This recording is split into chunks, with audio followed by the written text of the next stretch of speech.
बताइए। तो नई चाल बराबर क्या हो जाएगी, प्रारंभिक चाल का 125%, क्योंकि वह 100% था, उसमें 25% की वृद्धि हो रही है चाल में, यानी पहले 100% थी तो उसमें हमने 25 जोड़ा तो 125% बन जाएगा। इसी तरह प्रारंभिक चाल क्या है उसकी 60 किलोमीटर प्रति घंटा, और 125% प्रति 100 कर देंगे तो यहाँ से काट सकते हैं। देखिए 25 पचे 125 और 25 चौका 100, तो इस तरह से देखेंगे ये आपका आ गया 5/4। तो इधर से भी काट देंगे तो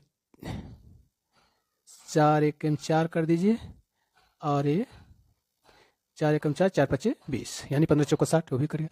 तो देखेंगे तो आपका आ जाएगा 15 गुणे 5, 15 गुणे 5 करेंगे तो 75, सीधे कितने आ गया, तो 75 किलोमीटर प्रति घंटा।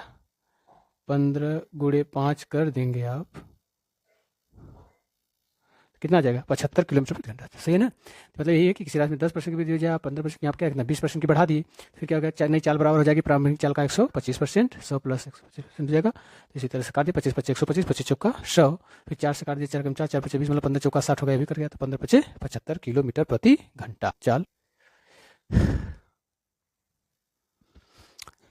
प्रतिशत वृद्धि में देखिए अभ्यास प्रश्न देखेंगे, तो इसमें किसी वस्तु का मूल्य कितना हो जाए, 80%, सॉरी 80 रुपये है।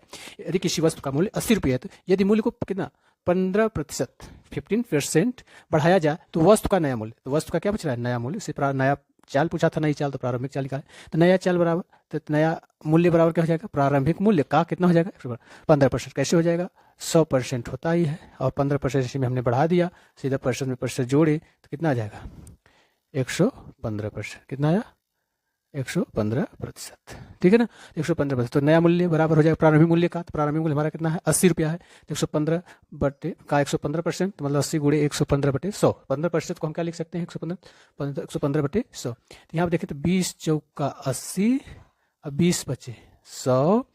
इसी तरह से आप काट लीजिए, 5 एकम 5 और 5 दूनी 10, 5 तीन 15, 5 तीन जी 15, तो कट गया 115। तो हमारा बचा 4 गुणे 23 बचा,